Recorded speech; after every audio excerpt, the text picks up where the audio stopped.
Campo Novo dos Parecis emerge no norte de Mato Grosso como um dos mais prósperos e pujantes municípios do estado.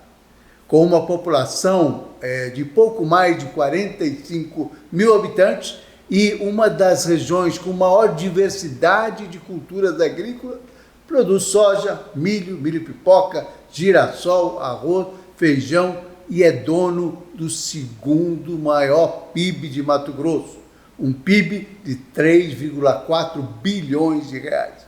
Eu converso hoje com o prefeito Rafael Machado, que desde 2017 vem comandando Campo Novo dos Parecis com um modelo de gestão focado na eficiência. Prefeito Rafael Machado, seja muito bem-vindo à nossa República. Obrigado por ter aceitado o nosso convite. Muito obrigado, Mauro, pela oportunidade. É uma honra para nós aqui de Campo Novo do Parecis poder participar dessa forma da nossa República. Sejam todos muito bem-vindos também aqui a Campo Novo do Parecis.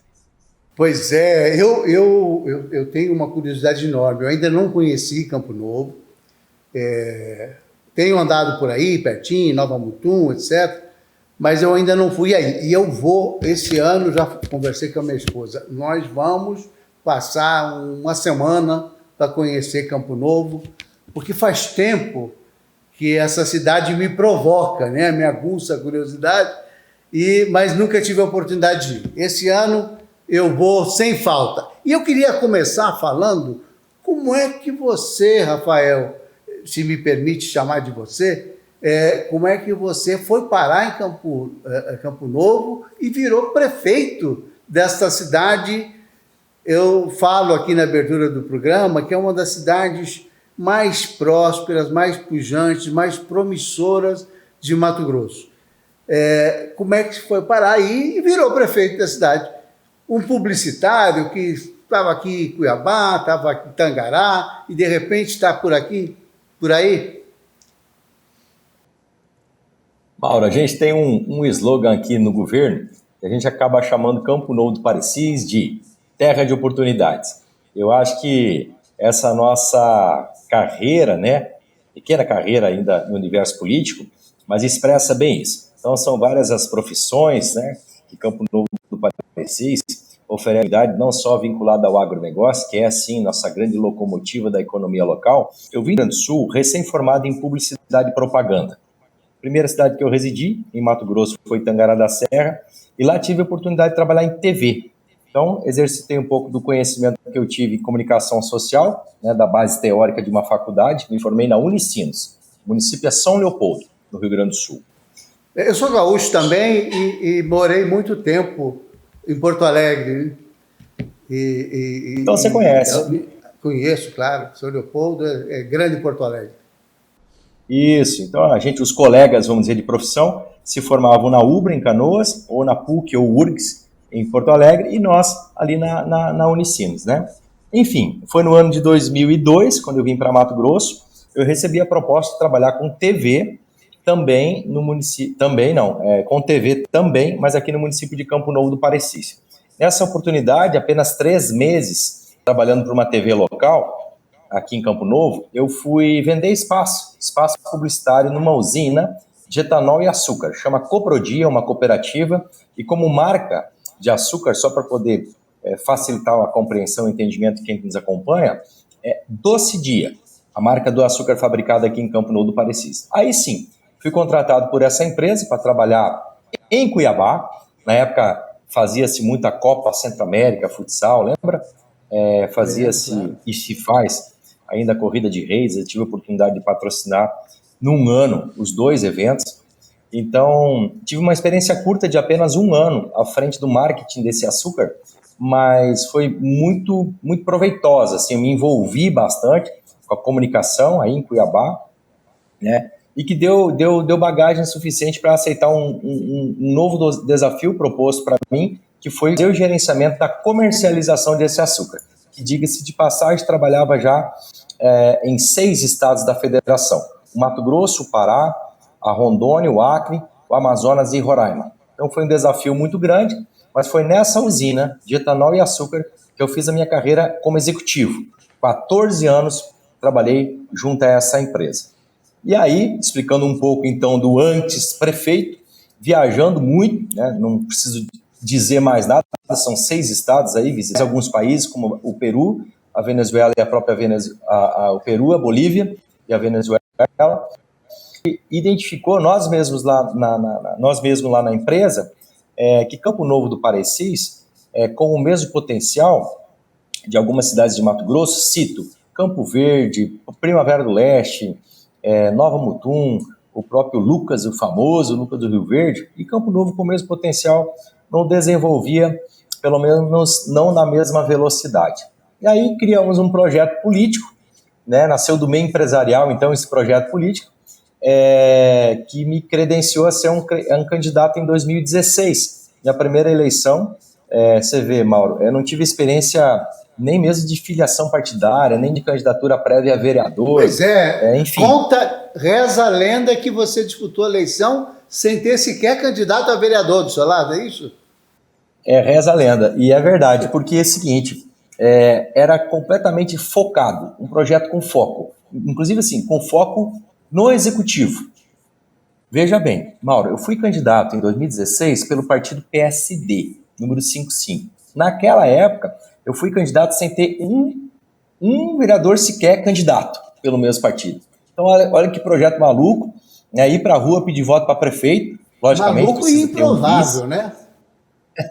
Muito. A gente saiu na intenção de voto na primeira semana já do período eleitoral, com 3% da intenção de voto. São completamente desacreditados num projeto inovador, né, se tratando assim de grupos políticos locais, né, e de renovação verdadeira. Então, na verdade, aquilo que seria a grande fraqueza, vamos dizer, do candidato Rafael Machado, nós, através da comunicação, tornamos na potencialidade, que foi o novo de verdade. E pregamos a construção, então, de um novo Campo Novo. E isso foi criando aquela onda positiva e convencendo as pessoas através de projetos, né, projetos políticos e de execução de gestão. E tivemos a felicidade de vencer a eleição. Então, eram 3 candidatos, a gente não teve os 51 mais, né, maioria total dos votos, mas chegamos a 43%, que nos deu já a possibilidade de vitória e desde 2017, então, já entrando no 8º ano, segundo mandato agora, com a renovação do contrato em 2020, né, a gente pode comemorar aí as conquistas e agora sim a entrega desse novo Campo Novo. Eu fico abismado porque é um case extremamente interessante, né? Eu trabalho com essa área de política já tem mais de 40 anos. E eu nunca tinha visto um caso dessa natureza, quer dizer, essa formação, essa possibilidade de eleição. Eleições extraordinárias, sim, já vi muitas, mas essa, quer dizer, sem ter uma estrutura política, sair sozinho, sem candidatos, sem militância, sem essa coisa estruturada, é muito difícil. Ainda mais num município pequeno, com provavelmente à época devia ter um grupo político dominante, enfim. É interessante esse case, acho que vale a pena escrever sobre ele, viu, Rafael? É interessante mesmo, porque parece que a Unicinos se ensinou bem publicidade e marketing, né? Para você chegar nessa condição. Mas eu imagino também, Rafael, quer dizer, que o desafio de vencer a eleição já foi absurdo. Mas governar sem apoio político, como é que foi isso?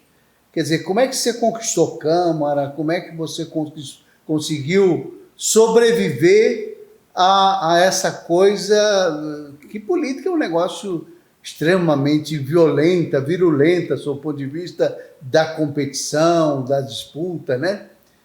De que maneira você sobreviveu nesse processo, hein? Vale a pena comentar a situação política da época, né? A gente concorreu com um candidato 3 mandatos vereador, né? Então 12 anos de vida pública, presidente da Câmara na época, e também o candidato à situação, o candidato do governo municipal, que era a vice-prefeita da época. Então, quer dizer, o eleitoral, A gente fez o trabalho de neutralidade, assim, mais na questão de apresentar proposta mesmo do que entrar nas brigas que são comuns no período eleitoral, ou seja, assistimos eles brigarem. E a população até, de repente, no ato de revolta com essa situação, resolveu acreditar num projeto novo, né, de verdade, que foi o que a gente apresentou. Então essa aí foi uma das estratégias, deixar realmente quem eram os mais cotados a serem vitoriosos, deixar eles realmente ir para o confronto. E nós usamos sim muito da comunicação.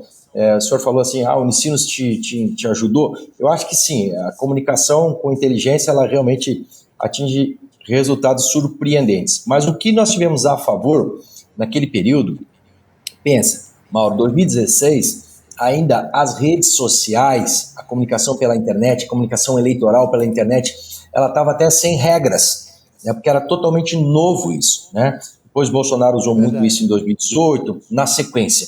Mas em 2016, ainda eram feitos, o senhor vai lembrar disso, as coligações medindo o tempo de TV de determinados partidos.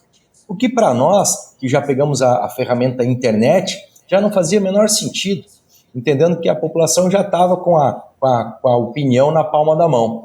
Então, usamos muito dessa ferramenta, né, aproveitando até a falta de legislação, a falta de regramento e inclusive punições sobre o uso, né, de rede social. E aproveitamos e fizemos assim, aquele vídeo selfie foi muito, a live era muito, quando ainda ninguém usava isso. Então, assim, teve a estratégia política e eleitoral, mas teve uma ferramenta que ninguém tinha ousado ainda de usar, a chamada internet. Aliás, nessa época, em 2016, era tão incipiente o uso das redes sociais como ferramenta de marketing, de divulgação, etc., até porque existiam limitações enormes de internet, das operadoras de celular também tinham muita limitação.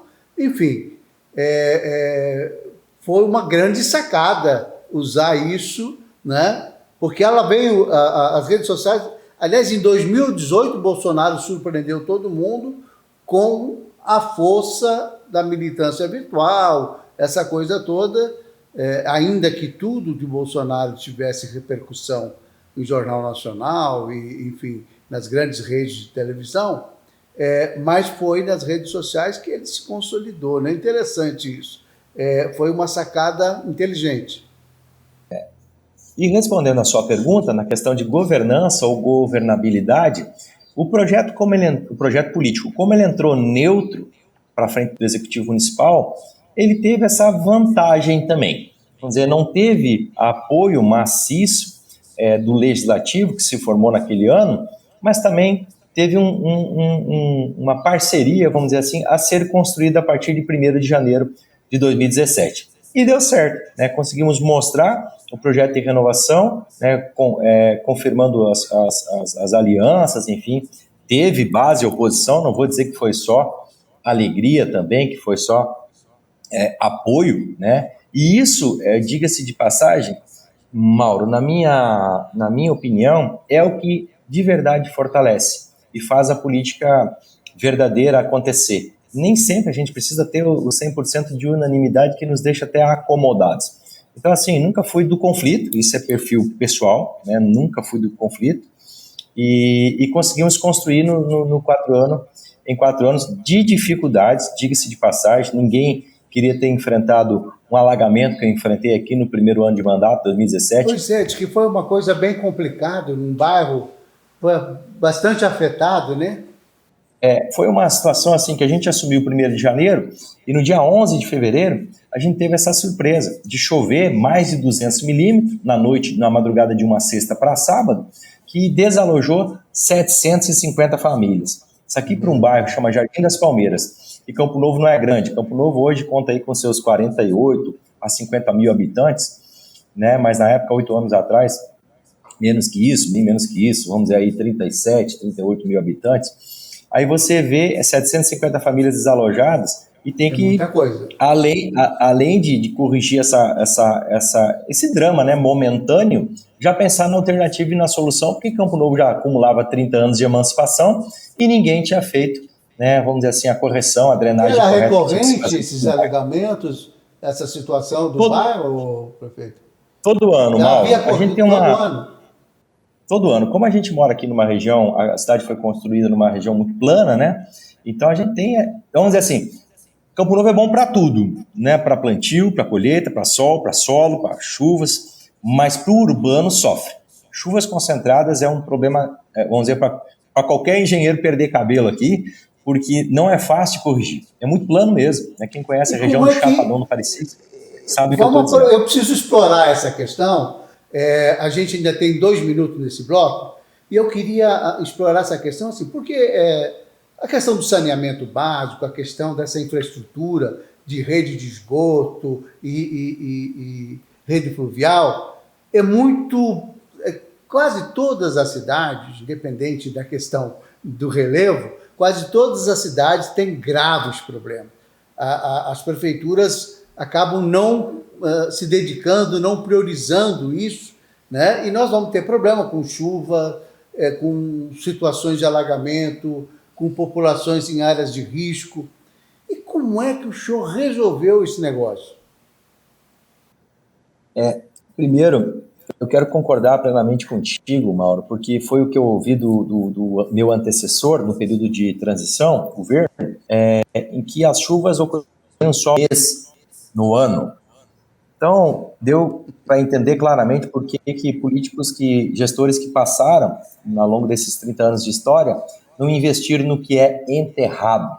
A velha história de que o que não aparece não é lembrado, o que não é É lembrado verdade. não traz Essa é volta, uma máxima da né? política brasileira, né? Infelizmente. Então, por isso que o Brasil é atrasado na questão de saneamento, né? Vergonhoso, né? O ranking que a gente ocupa a nível mundial. Mas, falando de água das chuvas aqui em Campo Louco do Parecis, a gente, lógico, começou um projeto enorme aqui de contenção dessas águas das chuvas. Então, eu confesso que nós tivemos aí, no momento de transição de governo, um saldo financeiro positivo na casa dos 6 a 7 milhões. E eu comemorei naquela época, de repente, começar já com uma grande escola, né, no meu primeiro ano como obra. E ilusão minha, porque em fevereiro já veio a surpresa, infeliz surpresa de um alagamento. Nós gastamos mais ou menos 3 milhões, metade de uma escola na época, para fazer um buraco, Mauro, para fazer o tal do piscinão, para fazer uma bacia de contenção das águas das chuvas para as casas, né, ou comércio. Então, assim, no primeiro ano foi esse, solução caseira mesmo, escavação, fazendo o que a gente chama aqui de uma maneira carinhosa, né, de piscinão, mas realmente para um gestor público ter que investir tanta grana em algo que não é belo. Pelo menos o piscinão é visível, né, prefeito? Pelo menos é visível. E consertou, corrigiu no primeiro ano, mas precisava fazer o dimensionamento, falando de engenharia agora, né, da coleta dessas águas, porque ainda acumulava, tinha destino das águas, não ia para as casas, mas ainda acumulava nas ruas, nas sarjetas, na boca de lobo, quer dizer, criava um transtorno, pelo menos no trânsito. Então, resumindo a história, no primeiro mandato, foram 30 milhões de reais investido na troca da tubulação. Para quem é engenheiro ou tem familiaridade com esse assunto, a gente chegou a trocar manilhas de 60 centímetros de diâmetro por 1,5 metro de diâmetro. Então a gente aumentou muito a vazão para essa capacidade água.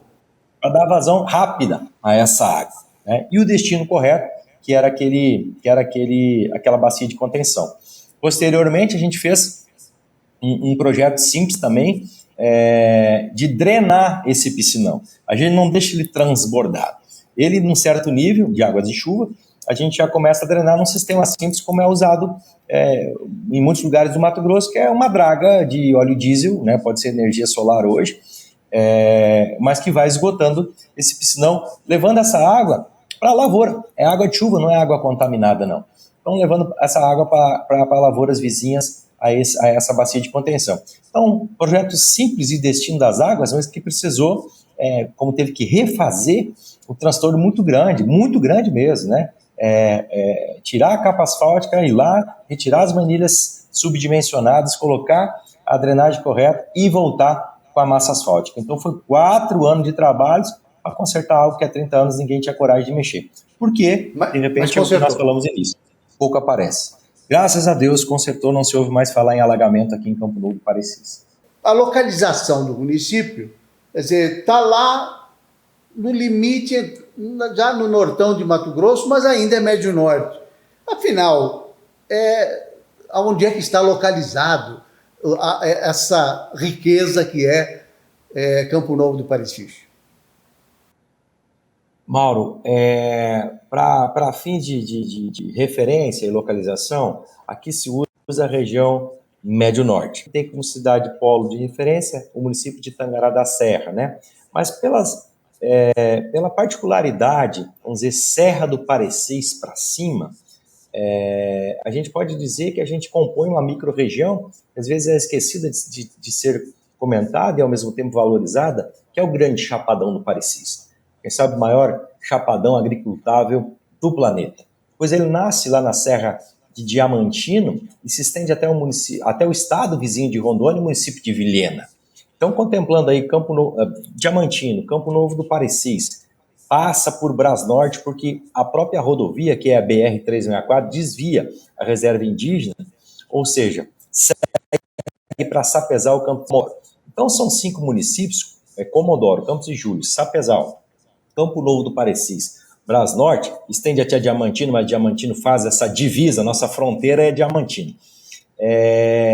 E que cria essa micro-região que tem sua particularidade. Primeiro, econômico, agricultura, forte, enfim, referência, né, para o mundo, o que a região Parecis produz. Deixa eu aproveitar essa deixinha, quando o senhor falar maior chapadão do planeta, agricultável do planeta.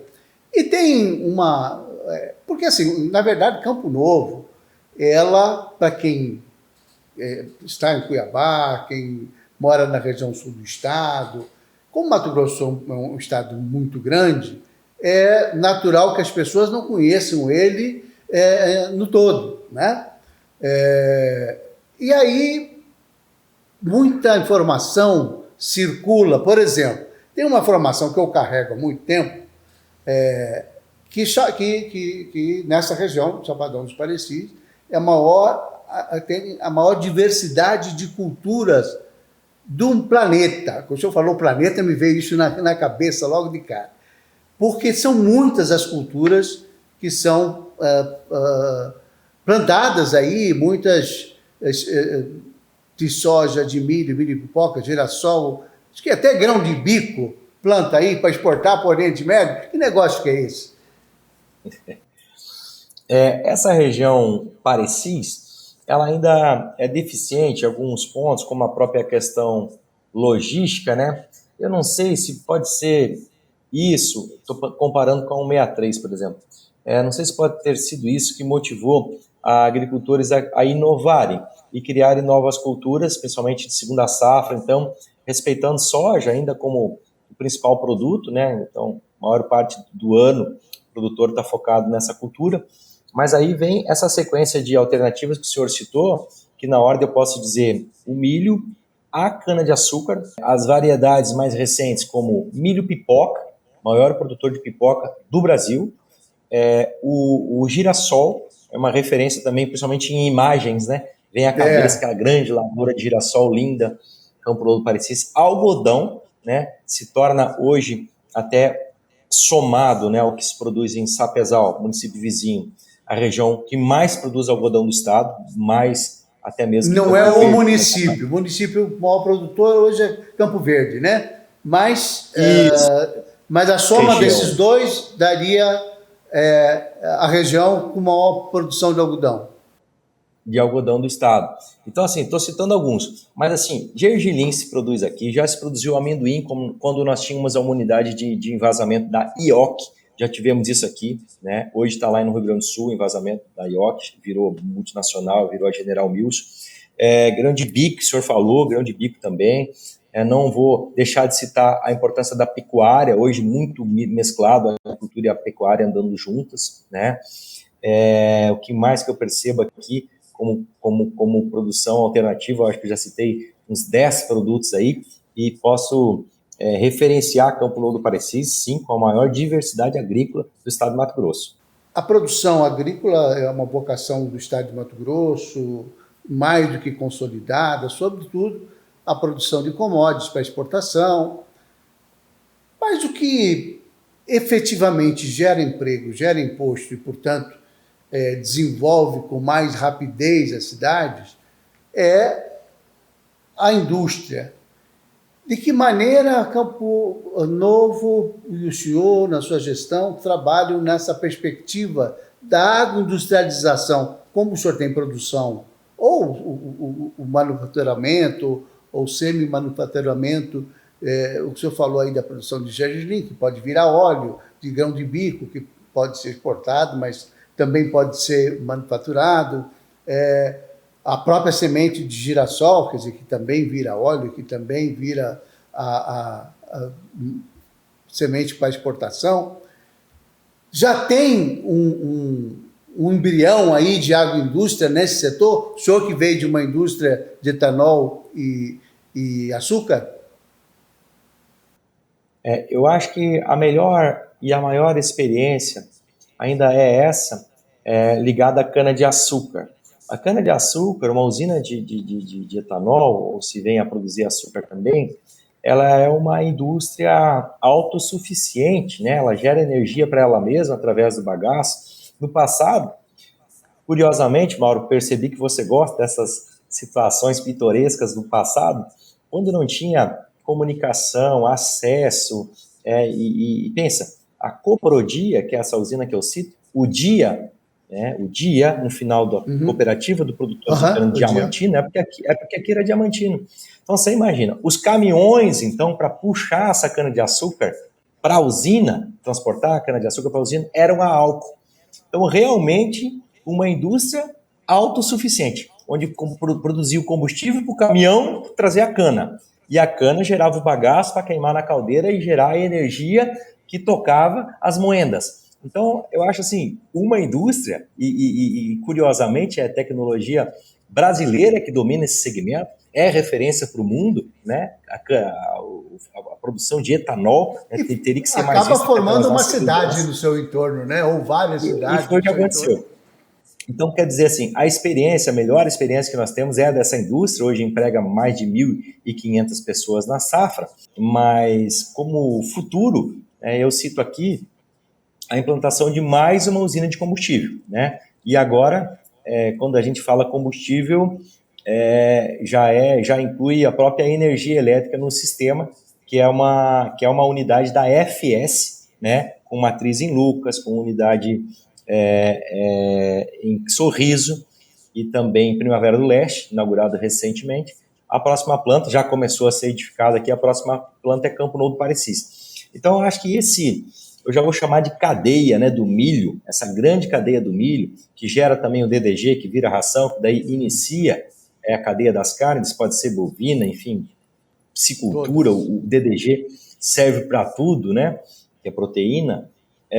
A gente está prestes a viver uma nova fase da industrialização aqui da região do Chapadão do Parecis, principalmente voltado para essa vocação agora, milho para combustível. Então, quer dizer, Campo Novo do Parecis, né, que já tem uma referência, quando sai na imprensa nacional, assusta um pouco, fala assim, segundo PIB agro do Brasil.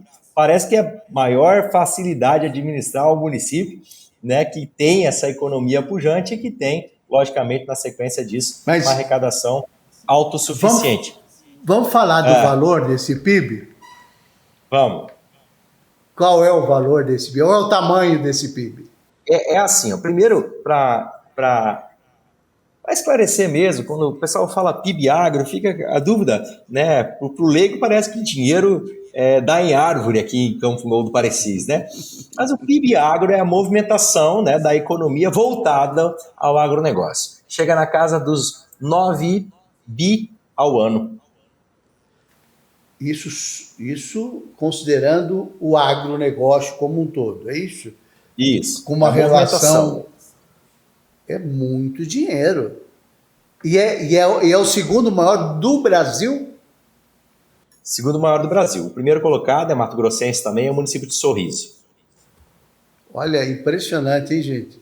E o terceiro colocado é o município vizinho de Sapezal. Então eu já consigo também, nesse meu comentário, ilustrar a importância para a economia do Brasil desses dois municípios, que compõem o Chapadão do Parecis. Sapezal e Campo Novo do Parecis.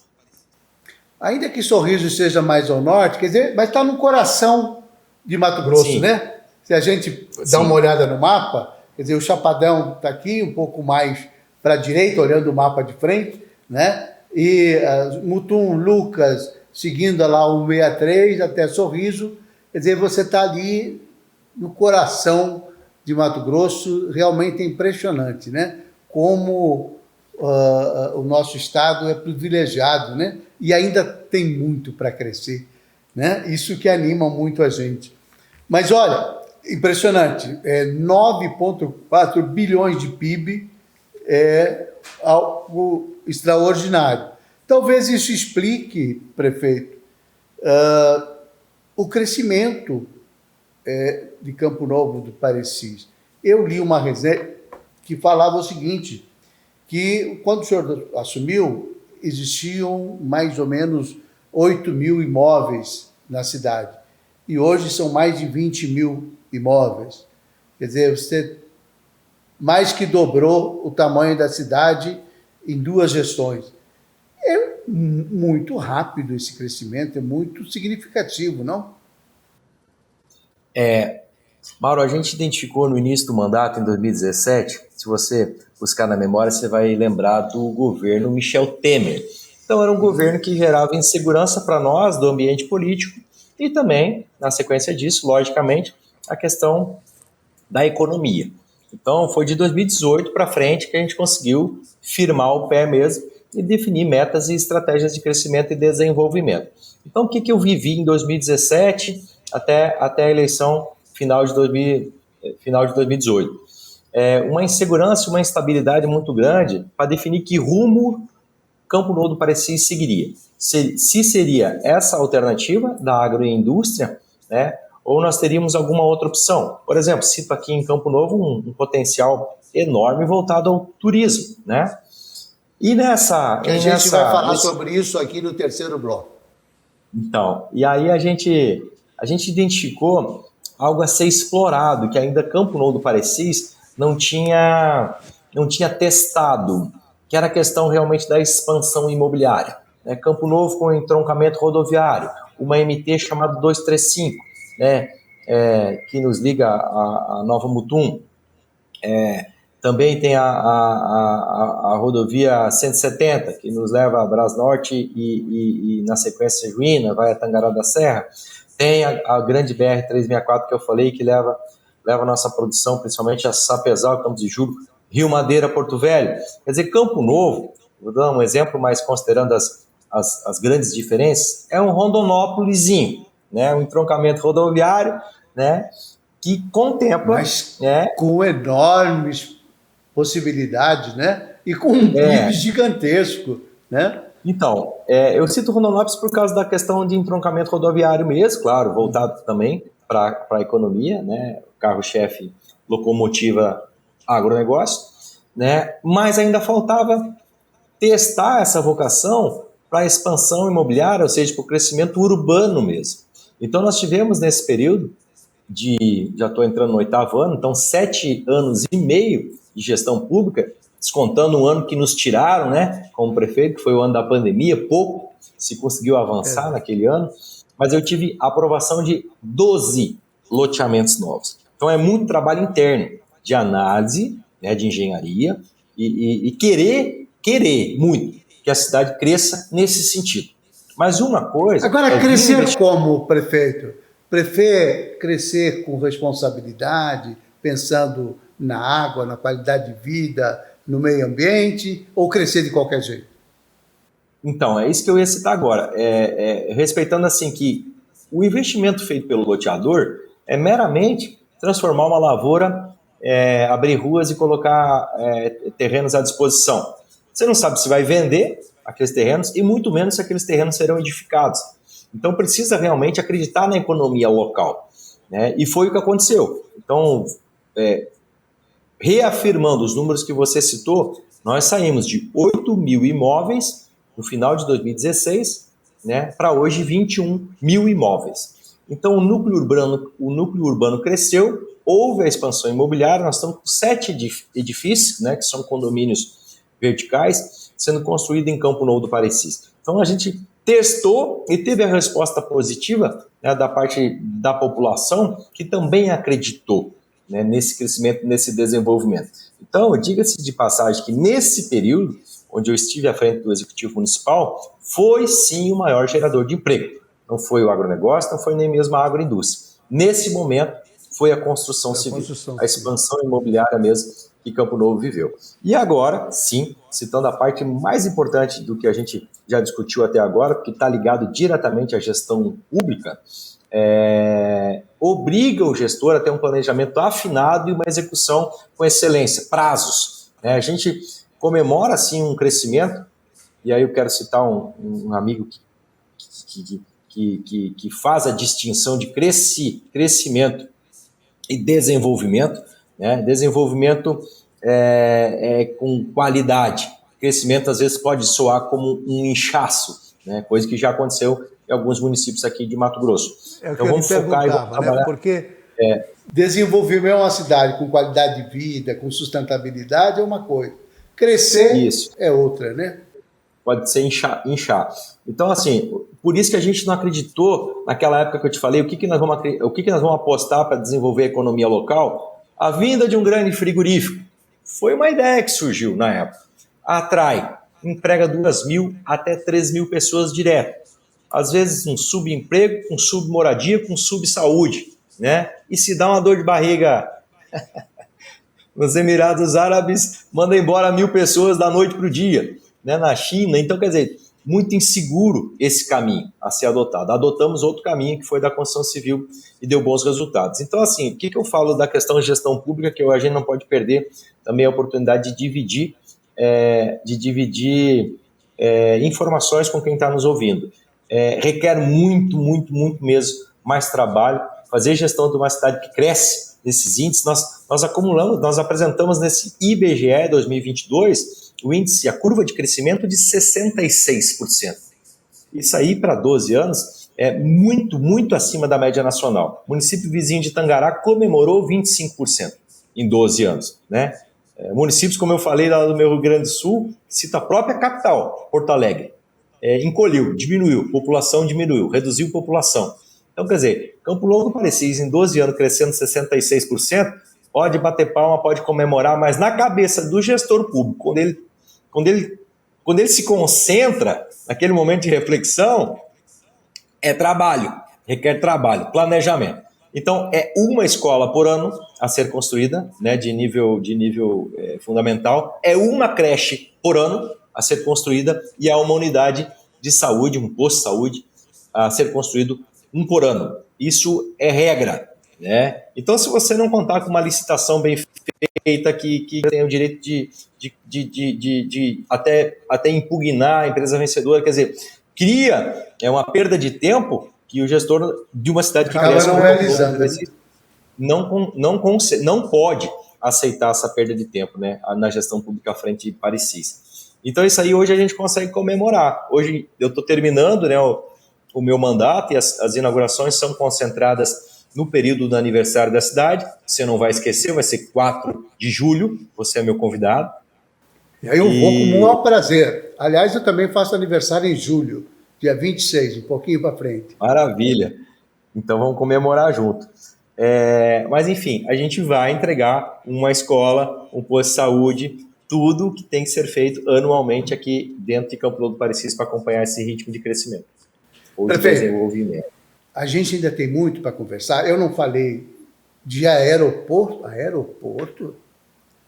Eu não falei de ligação asfalto, rodovia ligando a cidade, a distrito. Eu não falei da produção de asfalto na própria cidade. Tem muita, e eu não falei principalmente do turismo.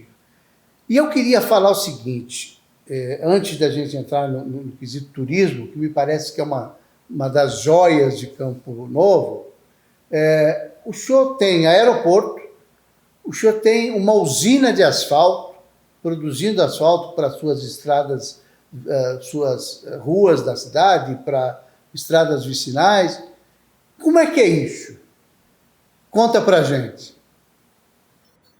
São situações que a gente, com a experiência da iniciativa privada, traz para o ambiente público e às vezes é incompreendido.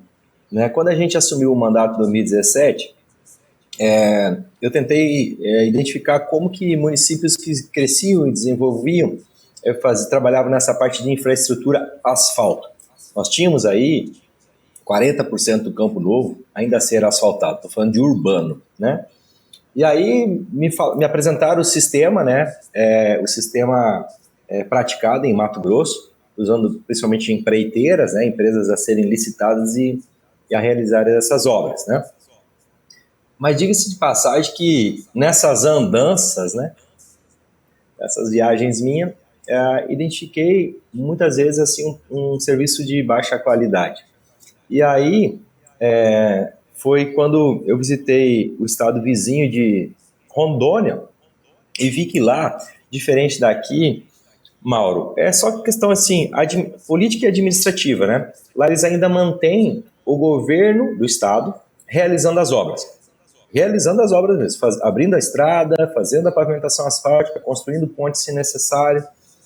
E aquilo ali me chamou a atenção porque o governo do estado de Rondônia tinha distribuído pelo estado, que não é muito grande, usinas de asfalto quente usinado, ou seja, asfalto de qualidade. E, cara, mas Mato Grosso? Não, Mato Grosso não, a Cinfra, ela terceiriza tudo, né? Mato Grosso não tem uma patrola que seja do governo do estado. Pode até fazer parcerias, enfim, e através de convênio ou mesmo emenda parlamentar, o município virá adquirir. Mas a Cinfra mesmo não tinha. Eu comecei a refletir sobre isso aí e falei, mas nós vamos ter a nossa própria usina de asfalto. E aí sim, né, poder realizar obras com qualidade dentro do prazo que a gente mesmo determina.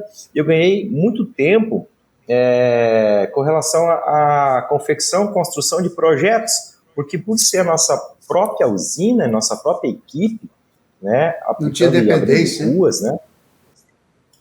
Não precisava, né? Eu vou fazer um projeto para eu mesmo aprovar, então a gente já partia para a parte da execução mesmo. Então foi um projeto inovador a nível de Mato Grosso.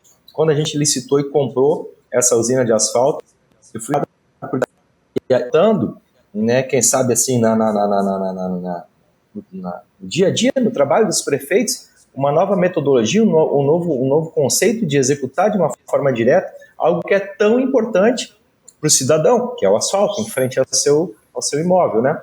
Então foi inovador, a gente fez a licitação no segundo ano já, né? Mas repito, né? A inspiração veio do estado vizinho de Rondônia, claro, do governo do estado, mas do estado vizinho de Rondônia, onde a gente montou uma equipe especializada na produção e na aplicação desse asfalto quente usinado, o famoso CBUQ. Então foi um dos primeiros projetos assim de surpresa, né, para o ambiente público. Vizinhos, prefeitos de cidades vizinhas me criticavam, falaram, cara, você não vai aguentar manter, você não vai aguentar manter uma fábrica de asfalto por conta da prefeitura. Eu falei, mas do que eu mais preciso nesses 4 anos, primeiro mandato, é o asfalto, né? E daí, aí me diziam assim, mas e depois que fizer todo esse asfalto? O que faz com essa usina? Eu falei, daí a gente vai fazer um convênio entre as cidades, um sistema de consórcio, onde eu vou poder vender o meu asfalto para você, prefeito. Ou nós vamos consertar essa estrada, que na época era precária, né, ligando Campo Novo a Tangará, um exemplo.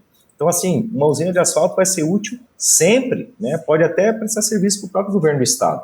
Né. Agora, nesse momento mesmo, a gente está pavimentando a primeira estrada vicinal, a primeira estrada rural, né, de 45 quilômetros de uma estrada municipal. Então, pensa, eu mesmo que vou buscar, eu mesmo, maneira de dizer, o ônibus escolar da prefeitura que vai buscar o aluno lá na sede da fazenda, então sofre também com aquele deslocamento, né, por estrada de chão. Então, isso vale para tudo. Sem contar que asfalto traz desenvolvimento imediato nas margens, vai agregando valor para as propriedades, para os empreendimentos, né? É impressionante isso. Então, de repente, assim, vamos ser bem franco, né? E cá entre nós, né? De repente machucou as empreiteiras que eram acostumadas a fazer esse serviço. E que se isso vira moda, cada prefeitura com sua própria usina de asfalto, quem sabe é um segmento aí, né, que tem que procurar um outro espaço, né, em outro lugar. Mas, enfim, foi essa usina de asfalto própria que nos deu condição de fazer, né, a pavimentação na nossa pista, que o senhor citou aí, a questão do aeródromo e futuro aeroporto regional do Parecis. Isso foi acreditando, sim. Então eu procurei os empresários ainda no primeiro ano do primeiro mandato. Falei, gente, eu preciso fazer uma pista, mas não tenho condição de desapropriar e indenizar, até porque o valor das terras aqui são altíssimos, né? Então eu parti para a linha do convencimento e da parceria. Foi aí que um grupo com sede em Paraná, Campo Mourão, entendeu a necessidade, também fazia o deslocamento via aérea do Paraná para Mato Grosso, né? E comigo encampou esse desafio aí de construir o nosso aeródromo municipal. Ou seja, eles doaram, Mauro, esse grupo doou 30 hectares no coração do Chapadão. Não sei dizer o valor estimado na época, 12 milhões de reais, mas o valor mesmo está condicionado às safras que ele vai perder, né, sobre essa área aí, mas acreditando no desenvolvimento da cidade também, no crescimento e no desenvolvimento da cidade. Então deu certo, é mais um perfil que eu acho que cada vez mais o gestor público vai ter que exercitar, que é o perfil das parcerias, né? A iniciativa privada doando, não é ceder, não é emprestar, não é desapropriar, é abrindo mão de patrimônio mesmo, olhando para o crescimento futuro da cidade que escolheu justamente para crescer, né? E como empresa. E a gente teve daí a felicidade de ter a doação da área por parte de uma empresa, grupo, a doação do projeto por parte dos apaixonados por aviação, seja aviação agrícola ou mesmo executiva, né? E nós entramos com a execução. Então, nessa obra, nesse projeto, a gente já aplicou 7 milhões de reais de recurso público municipal. Não conseguimos ter a participação ainda nem do governo do estado, nem do governo federal. Ou seja, acreditamos e fomos fazendo por etapas, né? Não foi num ano só que a gente fez essa pista, foram 3 anos de obra, né? Um ano fazia pista, outro ano precisava alambrado, no outro ano equipava, né, com equipamentos de necessidade de controle de voo. Enfim, foi realmente acreditar e partir para as... O senhor incentivou a questão e tem incentivado o etnoturismo, que é algo bárbaro. O senhor tem apoiado o desenvolvimento da agricultura pelos povos indígenas daí da região, do uso da agricultura mecanizada num pedacinho das suas terras. E o senhor tem trabalhado com uma visão de publicitário essa questão do turismo como uma fonte importantíssima de trazer, de atrair gente. E aí que eu entendo a importância do aeroporto, que é exatamente você ter a possibilidade de trazer o turismo da Europa, do Japão, dos Estados Unidos, para conhecer algo que é absolutamente encantador. E eu vou ter o prazer de conhecer ainda esse ano, viu, prefeito?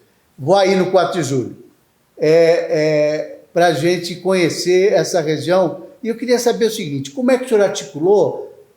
Porque, assim, tudo que a gente ouve falar em relação à terra indígena são conflitos.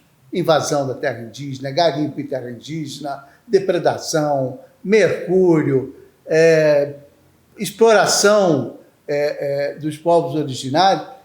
E aí parece que existe uma harmonia completamente diferente do que é o mais comum de se ver na mídia brasileira e na mídia internacional.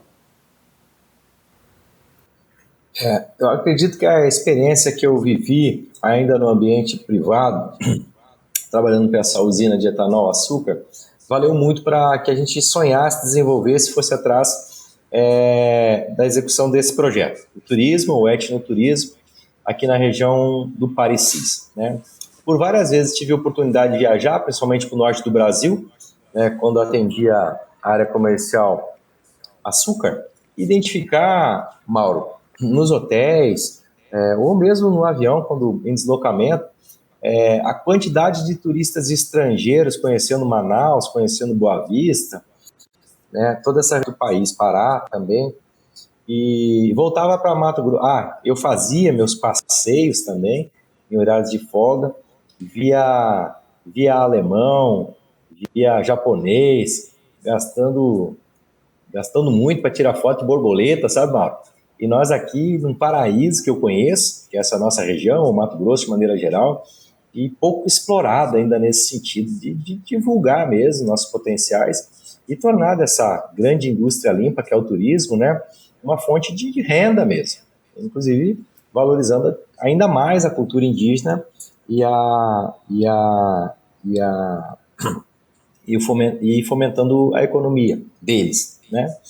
Então, uma vez prefeito, eu tinha que tocar esse projeto adiante para ver até onde ele iria. Essa pista, eu acredito que tinha que ser necessária. Senão iríamos fazer a publicidade, quem sabe atrair um turista internacional e o cara se decepcionar pela própria questão logística mesmo e os riscos enfrentados, né? Pelas estradas e tudo mais. Então, o meu dever de casa era esse, né? Criar um mínimo de infraestrutura, né? Que é o aeroporto. Aí vem a questão dos enfrentamentos, que eu posso dizer assim, sociais e até mesmo ideológicos ligados a isso. Nós estamos falando de uma reserva indígena, é diferente. Para ter o acesso lá, a gente precisa de autorização de FUNAI, né, das próprias associações indígenas locais. Não vou muito longe, para fazer uma obra barata, Mauro, uma obra de R$250 mil, né, que era uma ponte ligando Brasnorte, Campo Novo do Parecis a Brasnorte, né? Hoje a ponte está concluída e vocês que pesquisarem vão ver quando botarem na busca o Salto Belo, né? Essa ponte dá acesso ao Rio Sacre e à Cachoeira Salto Belo, 40 metros de queda. Não tem ideia da dificuldade que a gente enfrentou junto ao Ministério Público Federal, ao IBAMA. É uma coleção de processos que eu vou arrastar pós-mandato por causa desses enfrentamentos. Enfrentamentos que eu acho que o gestor público que se propõe realmente a deixar legado, a deixar sua marca, tem que ter. São coisas que no momento a gente acaba sendo apresentado como proibido, não pode fazer, não deve fazer, mas com o passar do tempo, convicto do que você está fazendo, o próprio tempo prova, né, que você tinha razão e que, quem sabe até de críticas e processos, você vai ser até elogiado no futuro. Então a gente acreditou nisso desde o início, na questão do turismo, ligado à reserva indígena, e aí diga-se então, de passagem, as duas belezas que a gente pode apresentar a Mato Grosso, Brasil e ao mundo. O que Deus fez, né, que são os rios cristalinos, né, um cerrado com fauna presente nativa, né, mantida, preservada, né, e quedas, né, cachoeiras maravilhosas e realmente que impressionam a qualquer um. Então, um grande potencial ecoturismo, né, e ligado a isso, na mesma região, na mesma reserva, o índio. Então eu via nesse turista internacional, como eu falei, quando viajava a região norte do país, né, quase que uma necessidade deles, né, identificar algo no mundo, né, que pudesse ter essa referência verdadeira ligada à natureza. E nós aqui em Campo Novo temos, que são os povos parecis, né, de maneira geral, respeitando cada etnia ou cada aldeia, mas em resumo esse grande chapadão com cultura preservada. E aí vem a questão de como eles conseguiram, ao longo dos anos, preservar e valorizar a própria cultura. Foi justamente por conquistar essa independência financeira. No início, criticados por uma questão de cobrança de pedágio no trajeto Campo Novo do Parecis Sapezal, são só 60 quilômetros dentro da reserva indígena, mas que na época do governo Blairo lhes deu o direito de explorar isso, né? Facilitou muito a logística da região, ligando a Porto Velho e a escoar essa produção da região aqui pelo Rio Madeira, mas que foi a primeira fonte de renda independente que eles tiveram. Na sequência vem a produção, né? Com a familiaridade, a aproximação, melhor dizendo, com os agricultores, eles primeiro formaram as parcerias, né? Formaram as parcerias e aprenderam então a cultivar em larga escala. E hoje você percebe índios Estudaram, né, mesmos, né? prefeito? Isso que eu ia dizer. Hoje você percebe índio mesmo de origem parecis, né? Filho da cacique Miriam, que é o Arnaldo, que a gente chama de branco, referência para o Brasil todo como gestor, né? Como agricultor e gestor. Então, incentivaram as crianças, né, a estudarem. Veio para Campo Novo uma escola técnica, que é o IFMT, mais voltado para a agricultura, e esses jovens índios, então, cursaram seus cursos de técnicos, né, de gestão, e hoje estão na roça fazendo a diferença e produzindo grãos e, principalmente, vamos dizer assim, fortalecendo a sua verdadeira liberdade. Que quando a gente assumiu, ainda existia muito ligada a índio, a questão FUNAI, né, como um regrador, né, de que pode e o que não pode.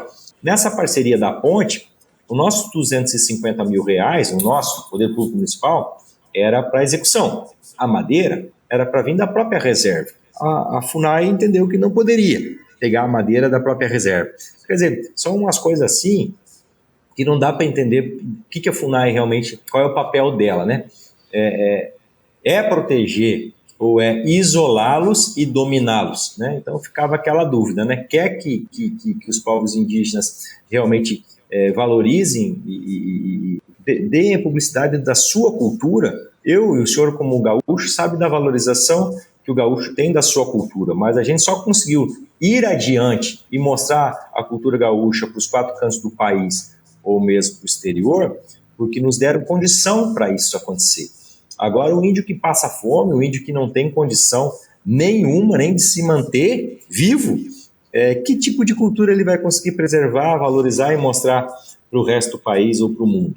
Então, Campo Novo do Parecis vem se destacando nesse sentido. O índio daqui produz, né, é independente e realmente é livre. Esse índio Parecis, eu posso afirmar para vocês que com essas conquistas, mas isso é uma coisa cultural, isso você vê, eu estou há 8 anos aqui batendo na mesma tecla e vai vir um novo prefeito, uma nova liderança que vai ter que insistir nisso por mais 10 anos para que se consolide isso e nunca recue, né? Que Campo Novo e essa grande região sirva de referência para outras regiões que façam o mesmo trabalho, né? Que através de uma autonomia, de uma independência financeira, conquiste a verdadeira liberdade. Eu quero agradecer muitíssimo essa entrevista, prefeito Rafael. Parabéns pela gestão. Eu queria fazer uma última pergunta. Quais são os planos na hora que terminar o mandato? Para onde o senhor vai? O que o senhor vai fazer? Vai continuar por aí? Enfim, vai continuar dando pitaco? Vai conseguir eleger seu sucessor? Como é que é isso? Aqui terão candidatos, logicamente, e são meus amigos, né? A gente tem aqui pré-candidato que foi meu secretário, tem pré-candidato que foi meu vice, tem pré-candidato que foi meu apoiador financeiro. Quer dizer, de qualquer forma, né, ganhe quem ganhar, a gente vai estar aqui pronto para ajudar, servir no que puder ter como referência, até porque o prazo de 4 anos é um prazo curto. Então a gente acredita bastante assim na sequência do trabalho, né? Apostando em quem se aproximar mais dessa proposta, né? E não desfazer a estrutura governamental mesmo, a estrutura de RH, a estrutura de força de governo que a gente construiu ao longo desse tempo. A tal da política, já me diz um amigo, você tem experiência suficiente para isso, que a gente entra em função dos amigos e não sai em função dos inimigos, né? E quando você vê ameaçado, uma construção de longo prazo, que você vem se dedicando diariamente, eu quero assim, diga-se de passagem, eu virei um prefeito full time, né? Eu deixei a publicidade de lado, deixei a parte de comercialização de açúcar, eu gostei de ser prefeito, resumindo. Eu gostei do cargo que me foi apresentado, né, pela vida. E até, Mauro, tem uma coisa bacana para dividir contigo. No próximo dia 22 de maio, eu assumo um cargo importante na Confederação Nacional dos Municípios, que são 4.650 municípios. Serei vice-presidente da Confederação Nacional dos Municípios. O cargo é para 3 anos, mas enfim, é uma referência do trabalho municipalista que a gente empregou ao longo dos anos aqui à frente da prefeitura. É dizer que o futuro, Mauro, além de acreditar nessa força aí que nos guia, né, que é o grande arquiteto do universo, que a gente consiga ter novos projetos como esse, né, que visam o bem comum, o trabalho pela coletividade, e que, independente da missão que eu vir a assumir, daqui a 2 anos tem eleição, eu serei candidato, sim. Estou construindo um projeto de liderança regional, né, que nunca tivemos aqui um representante dentro da Assembleia Legislativa de Mato Grosso, na região Parecis, né. Então, estou tentando buscar esse espaço na Assembleia Legislativa, e que, se não for para mim, que seja para outra pessoa, mas com os mesmos objetivos de fazer e valorizar cada vez mais a nossa região. Eu quero dar os parabéns mais uma vez. Eu tenho certeza que o povo de Campo Louco do Pareci prestou atenção muito na sua gestão, da eficiência da sua gestão, e vai escolher um candidato comprometido, porque não dá para retroceder num momento desse, quando se alcança um estágio desse, né? Nossa República vai ficando por aqui. Um grande abraço a todos e até a próxima semana.